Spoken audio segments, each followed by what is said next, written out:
तो इस वीडियो में आज मैं आपको सिमेट्रिक रिलेशन के बारे में बताऊंगा, अर्थात सिमेट्रिक रिलेशन क्या होता है, और साथ में हम ये भी जानेंगे कि आइडेंटिटी रिलेशन और एम्प्टी रिलेशन को सिमेट्रिक क्यों कहा जाता है, जबकि सिमेट्रिक की जो डिफिनीशन है आइडेंटिटी और एम्प्टी रिलेशन को सेटिस्फाई नहीं करती, फिर भी हम उसको सिमेट्रिक कहते हैं।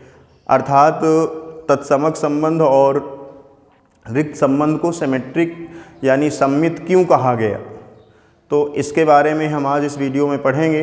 वीडियो शुरू करें इससे पहले आप वीडियो को लाइक शेयर ज़रूर कर दिया करिए, और मुझे ये भी बताइए कि कमेंट में ये भी बताइए कि वीडियो में समझने में क्या प्रॉब्लम हो रही है।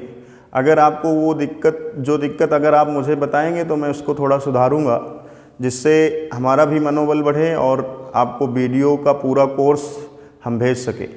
आइए देखते हैं सिमेट्रिक रिलेशन क्या है। सिमेट्रिक रिलेशन को हिंदी में सममित संबंध कहा जाता है। इसकी डिफिनीशन मैं लिख रहा हूँ। A relation R on set A is said to be symmetric relation if A comma B belongs to R, D implies B comma A belongs to R for all A comma B belongs to A, for all A comma B belongs to A। इसका अर्थ ये होता है, इसको दूसरे शब्दों में मैं ये लिख सकता हूँ, that is A R B, D implies B R A for all A comma B belongs to A। इसका अर्थ ये होता है कि अगर A B से रिलेटेड हो, किसी यहाँ जो ऑल ऑफ मतलब सेट ए में ऐसे दो नंबर हों, ऐसे सभी दो नंबर, मतलब ऐसे सभी दो नंबर का पेयर जिसमें ए का बी से हो तो बी का ए से भी होना चाहिए, तो वो रिलेशन सिमेट्रिक होगा। मेरे कहने का मतलब इस सेट में ऐसे सभी दो पेयर, ऐसे सभी दो नंबर्स का पेयर जिसमें ए से बी में रिलेशन हो, तो फिर उसमें क्या हो, अगर बी का ए से भी रिलेशन आर द्वारा सेटिस्फाई हो तो उसको हम सिमेट्रिक कहते हैं। परंतु अगर इस सेट में कोई ऐसा भी पेयर पड़ा है जिसमें ए का बी से हो परंतु बी का ए से ना हो, तो वो सिमेट्रिक नहीं होगा। मतलब ए का बी से हो और बी का ए से ना हो तो सिमेट्रिक वो नहीं होगा। मेरे कहने का मतलब आप समझ पा रहे हैं। अगर मैंने कहा कि सेट ए के दो एलिमेंट ए और बी इस प्रकार हैं कि ए का बी से संबंध है तो बी का ए से भी है तो वो सिमेट्रिक है, परंतु अगर ए का बी से है और बी का ए से नहीं है तो उसे हम सिमेट्रिक नहीं कहेंगे। परंतु इस रिलेशन की जो डिफिनीशन बताई गई है, इस रिलेशन की जो डिफिनीशन बताई गई है वो एक सेंटेंस से बताई गई है, और उस सेंटेंस का अर्थ होता है, एक सेंटेंस होता है जो इफ देन से बना होता है। इफ देन, इसमें दो सेंटेंस होते हैं पी एंड क्यू। आप लोगों ने मैथमेटिकल रीजनिंग नहीं पढ़ी है, उसमें एक सेंटेंस होता है मैथमेटिकल रीजनिंग में इफ देन। इफ देन का मतलब ये एक सेंटेंस पी होता है, एक क्यू। अगर ये पहले वाला सेंटेंस ट्रू हो, अगर पहले वाला सेंटेंस ट्रू हो और दूसरा भी ट्रू हो तो इस पूरे सेंटेंस को हम ट्रू मानेंगे, इस पूरे सेंटेंस को हम ट्रू मानेंगे। अगर पहला सेंटेंस ट्रू हो, मेरी बात सुनो, इफ देन से जुड़े सेंटेंस में दो सेंटेंस होते हैं, फर्स्ट सेकंड। अगर पहला ट्रू हो और उसके बाद देन के बाद वाला भी ट्रू हो तो ये पूरा सेंटेंस ट्रू होता है। और अगर मान लो ये पहला ट्रू हो और देन के आफ्टर वाला फॉल्स हो जाए, ये क्यू क्या हो जाए, फॉल्स, तो ये पूरा सेंटेंस क्या होगा, फॉल्स होगा। परंतु एक कंडीशन और होती है, अगर पहला ही फॉल्स हो, पी ही फॉल्स हो जाए, तो क्यू जो हो वो ट्रू हो या फिर फॉल्स हो।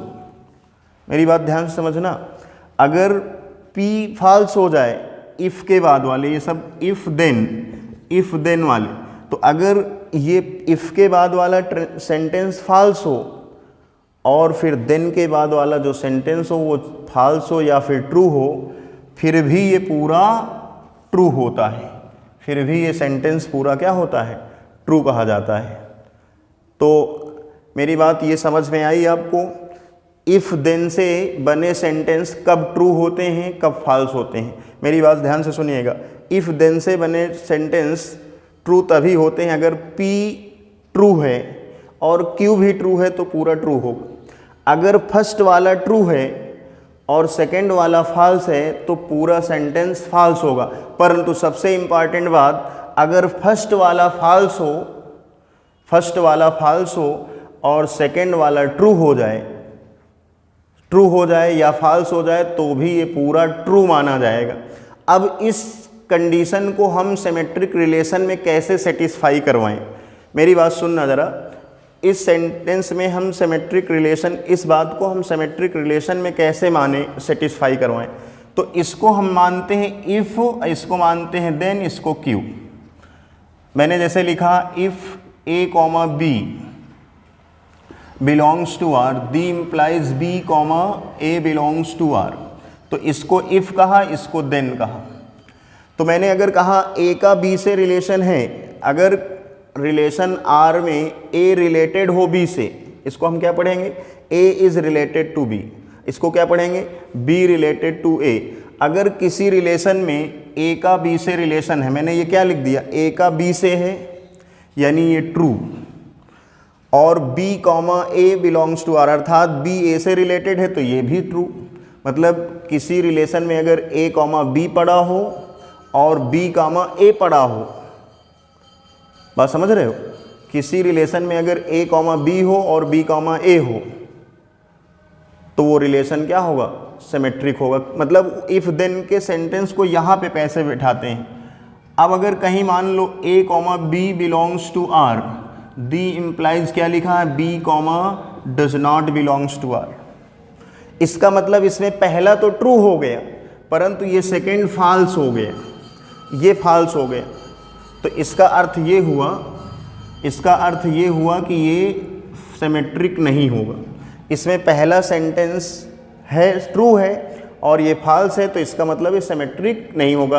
अर्थात ऐसा रिलेशन जिसमें ए कॉमा बी है और बी कॉमा ए नहीं है तो वो सिमेट्रिक नहीं होगा। फिर थर्ड कंडीशन मैंने बताई कि अगर वो उसमें ये पहला ही फॉल्स हो जाए, कहने का मतलब ये है कि अगर उसमें ए कॉमा बी के जैसा पेयर ही ना हो तो ये दूसरा वाला बी कॉमा ए हो तो सही है और ये ना हो तो भी सही है। मतलब अगर ए कॉमा बी है नहीं है, मतलब पहला सेंटेंस फॉल्स हुआ, ये फॉल्स हुआ, ये ट्रू हो जाए या नॉट ट्रू हो जाए। अगर ये हो भी, जैसे ये ना हो तो बी कॉमा हो या ना हो तो भी वो सिमेट्रिक रिलेशन होगा। तो आइए देखते हैं। इसीलिए तो मैंने कहा कि आइडेंटिटी रिलेशन, अब मैं आपको बताता हूं कि आइडेंटिटी रिलेशन सिमेट्रिक क्यों होता है। जैसे मान लो कोई एक सेट है ए 1, 2, 3, इसमें एक आइडेंटिटी रिलेशन मैंने डिफाइन किया A, such that A belongs to A. मतलब मैं सेट ए का एवरी एलिमेंट मैंने 1, 1 लिखा, 2, 2 लिखा, 3, 3 लिखा। जैसे कोई आपसे कह दे कि इस सेट में आइडेंटिटी रिलेशन लिखो, तो आइडेंटिटी रिलेशन कैसे लिखोगे, ये फार्मूला होता है आइडेंटिटी रिलेशन लिखने का, ए, 2,2, 3,3 लिख दिया मैंने। अब इसमें ध्यान देना, अब ये सिमेट्रिक क्यों है? सिमेट्रिक इसलिए है, ये रिलेशन सिमेट्रिक है, ये रिलेशन सिमेट्रिक है। क्यों है आपको मैं समझाता हूँ। तो देखिए ये आइडेंटिटी रिलेशन है। अब ये सिमेट्रिक क्यों है? तो मैंने आपको अभी बताया कि अगर P Q ये इफ़ है, ये देन है, तो इस इफ़ देन से जुड़े सेंटेंसों को ट्रू कब मानते हैं, और उस बात को हम इस रिलेशन में सिमेट्रिक में कैसे बैठाते हैं। अगर P ट्रू Q ट्रू तो ये पूरा ट्रू माना जाएगा, परंतु P ट्रू Q फॉल्स तो ये फॉल्स माना जाएगा। परंतु अगर P फॉल्स हो जाए और Q ट्रू हो या फॉल्स हो तो भी ये ट्रू माना जाएगा। अगर पहला सेंटेंस फॉल्स हो जाए और दूसरा चाहे सही हो चाहे गलत तो फिर वो ट्रू ही माना जाएगा। तो उसी तरह मैंने ये कहा कि अगर A, B हो उसमें, तो देखना है कि A, B है तो वो ट्रू हो गया। अब B, A है तो दूसरा भी ट्रू हो गया। ठीक है, तो अगर A, B है किसी रिलेशन में, अब देखना है कि B, A है कि नहीं। तो B, अगर है तो मतलब P भी ट्रू Q भी ट्रू। ठीक, अब अगर पहले मान लो A, B है, अब B, A ना हो, तो यानी A, B है, जैसे मैंने लिखा A, B और the implies B, A does not belongs to R। तो इसका मतलब ये हो गया कि A फर्स्ट ट्रू है, A रिलेटेड है B से, फर्स्ट यानी P सेंटेंस ट्रू हो गया। और ये वाला जो है मैंने जो Q बनाया है, ये इसको Q कहा, ये डज नॉट बिलोंग्स टू है, तो इसका मतलब Q फॉल्स है। तो अर्थात मैं इसको इस इफ देन वाले सेंटेंस को इस सिमेट्रिक रिलेशन में कैसे बैठाएं। तो उसमें A, B तो है पर B, A नहीं है, तो इसका मतलब P ट्रू है Q फॉल्स है। तो जब पहला सही दूसरा गलत तो ये पूरा गलत होगा, और जब पूरा गलत होगा तो वो सिमेट्रिक नहीं होगा। तो उसी तरह फिर मैंने तीसरी कंडीशन को बताया कि अगर पहला ही फॉल्स हो जाए, मतलब B, A, B से रिलेटेड ना हो, तो दूसरा चाहे फॉल्स हो चाहे ट्रू हो, चाहे B, A से हो या फिर ना हो, तो इसका मतलब ये हुआ कि ये फॉल्स ये ट्रू, ये फॉल्स ये ट्रू। तो मतलब मैंने पहले बताया ना कि अगर पहला गलत हो जाए अब तो दूसरा सेंटेंस ट्रू हो या फॉल्स हो तो भी वो क्या होगा, ट्रू होगा, और जब ये ट्रू होगा तो वो सिमेट्रिक होगा। तो आइए देखिए, क्या यहाँ A, B है? इस आइडेंटिटी रिलेशन में क्या A, B है? नहीं है ना। A, B नहीं है तो मतलब पहला फॉल्स हुआ कि नहीं, पहला सेंटेंस P फॉल्स हुआ कि नहीं। यहाँ A, B इस डिफिनीशन में क्या पहला सेंटेंस है A, B, इसमें A, B है ही नहीं, तो इसका मतलब आइडेंटिटी रिलेशन क्या होता है, सिमेट्रिक रिलेशन होता है। आइडेंटिटी रिलेशन क्या होता है, सिमेट्रिक रिलेशन होता। कुछ लोग इसको ऐसे भी बता देंगे कि देखो इसका उल्टा, इसका बदल, A का इधर B का इधर है, इसमें 1 1। कुछ लोग ये बताएंगे कि अगर A का B में हो अब B का A में हो, मतलब उसका उल्टा होना चाहिए, उसकी प्री इमेज होनी चाहिए, मिरर इमेज होनी चाहिए। तो मिरर इमेज से तो हम संतुष्ट नहीं होते भाई, इसका उल्टा ये बात सही है कि इसकी मिरर इमेज 1, 1 ही आएगी, अर्थात A, B, B, A बनेगा। तो मेरे हिसाब से जो ये सेंटेंस है, अगर इसमें A, B ही नहीं है, A, B नहीं है, B, A नहीं है, तो इसका मतलब ये क्या है, ट्रू है। अर्थात इसमें पहला ही कंडीशन फॉलो नहीं हो रही, A, B, अर्थात जिस रिलेशन में A, B ही ना हो तो वो रिलेशन सिमेट्रिक होगा। मेरी बात सुनना पहले, अगर A, B हो तो आगे देखेंगे कि B का A से है कि नहीं। अगर B का A से होगा तो वो सिमेट्रिक होगा, परंतु अगर किसी रिलेशन में A, B ही नहीं है, A, B है ही नहीं, तो वो फिर सिमेट्रिक होगा। क्यों? क्योंकि वो फॉल्स हो गया, पहला सेंटेंस ही फॉल्स हो गया। जिसका ये फॉल्स हो जाए, फॉल्स होने का मतलब क्या? ए कॉमा बी ना हो। फॉल्स होने का मतलब क्या?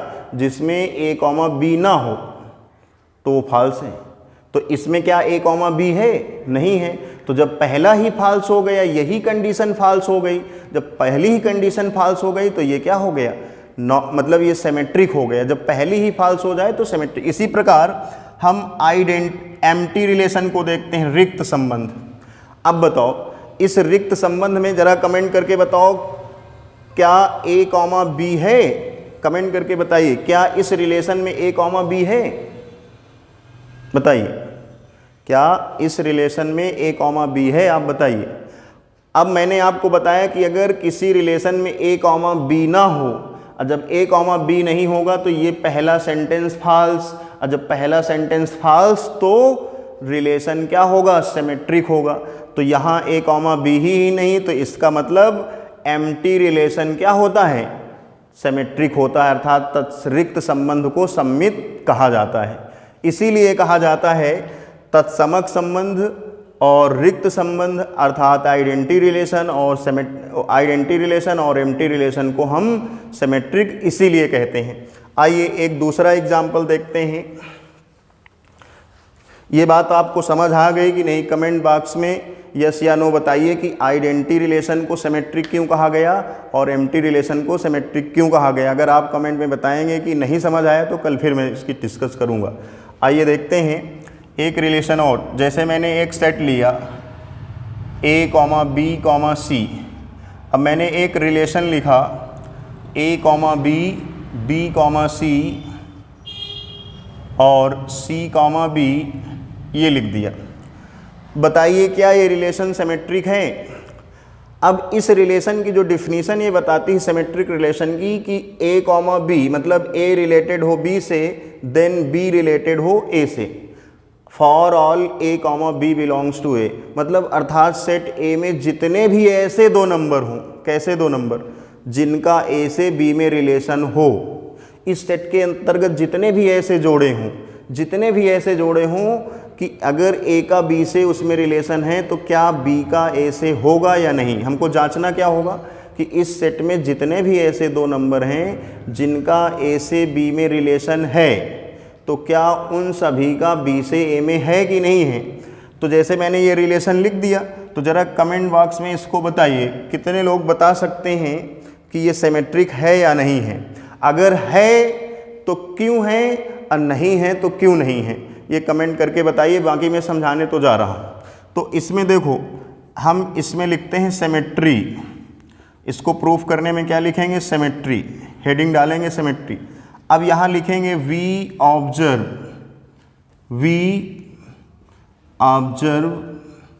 दैट। हम देखते हैं कि यहाँ बी कॉमा सी, इस सेट के ये दो एलिमेंट हैं बी कॉमा सी। कैसे हैं? मैंने कहा ना कि सेट में ऐसे दो नंबर या ऐसे दो नंबरों के जोड़े जिनका ए से बी में हो, तो देखना है कि बी का सी से है कि नहीं है। अगर मैंने आपको बताया कि अगर ए कॉमा बी है तो बी कॉमा ए चेक करना है। अगर ए कॉमा बी ही नहीं तो वो फिर सिमेट्रिक ही होगा। तो आइए देखिए, बी कॉमा सी है यहाँ पे, और यहाँ सी कॉमा बी भी बिलोंग करता है। बट आप देख रहे हैं A comma B belongs to R, the implies, क्या यहाँ बी कॉमा ए है पूरे में? ए का रिलेशन बी से तो है, पर बी का ए से है क्या? यहाँ नहीं है ना। तो मैं लिखूँगा B comma A does not belongs to R. तो लिख देंगे so R is not symmetric relation. आपको सभी पेयरों का मिरर इमेज देखनी होगी। जैसे बी कॉमा सी को आपने उठाया, मान लो सी इधर से उठाया, सी कॉमा बी की प्री इमेज क्या है? बी कॉमा सी। अब बी कॉमा सी की मिरर इमेज देखो, सी कॉमा बी है। ए कॉमा बी की क्या होगी? बी कॉमा ए है, यहाँ नहीं है, इसलिए ये सिमेट्रिक नहीं होगा। अब मैं इसके बाद एक दूसरा एग्जाम्पल लेता हूँ। दूसरा एग्जाम्पल ध्यान देना, एक रिलेशन लिखता हूँ, इसको बताइए ज़रा कमेंट बॉक्स में सिमेट्रिक है कि नहीं। मैंने लिखा A comma B comma A, C comma A, C comma A और A comma C, A comma A। बोलिए ये रिलेशन सिमेट्रिक है या नहीं है? कमेंट बॉक्स में ज़रूर इसका आंसर दीजिए। जो ये रिलेशन मैंने लिखी है, क्या ये रिलेशन सिमेट्रिक है या नहीं है? ये रिलेशन A कॉमा B और B comma A, C comma A, मैंने रिलेशन क्या लिखा? A related B, B related A, C related A comma C, A comma A। क्या ये रिलेशन सिमेट्रिक है या नहीं है? दूसरा देखिए, दूसरा एक और बताइए। मैंने लिखा A कॉमा A, बोलो ये सिमेट्रिक होगा कि नहीं होगा? और मैंने लिखा A comma A, B comma B, C comma A comma C। ये तीनों के आंसर कमेंट बॉक्स में ज़रूर बताइए कि ये कौन कौन से रिलेशन इनमें सिमेट्रिक हैं। सिमेट्रिक रिलेशन में मैंने फिर आपको बता दूं क्या क्या ध्यान रखना है। अगर उसमें A कॉमा B है, मतलब सेट A में जितने भी ऐसे जोड़े हों, जितने भी, कि A का अगर B से है तो B का A से है या नहीं है। अगर है तो सिमेट्रिक है, नहीं है तो सिमेट्रिक नहीं है। परंतु अगर A कॉमा B ही नहीं है तो भी वो सिमेट्रिक होगा। तो जैसे मैंने यहाँ पे ये तीन रिलेशन आपको दिए हैं, इन रिलेशनों को बताना है कि ये सिमेट्रिक है कि नहीं है। अगर नहीं है तो कमेंट करना है, अगर है तो कमेंट करना है। एक रिलेशन मैं और लिखे दे रहा हूँ, A comma B, B comma A और C कॉमा B और यहाँ B कॉमा B। इसको भी बताना है कि ये रिलेशन सिमेट्रिक है या नहीं है।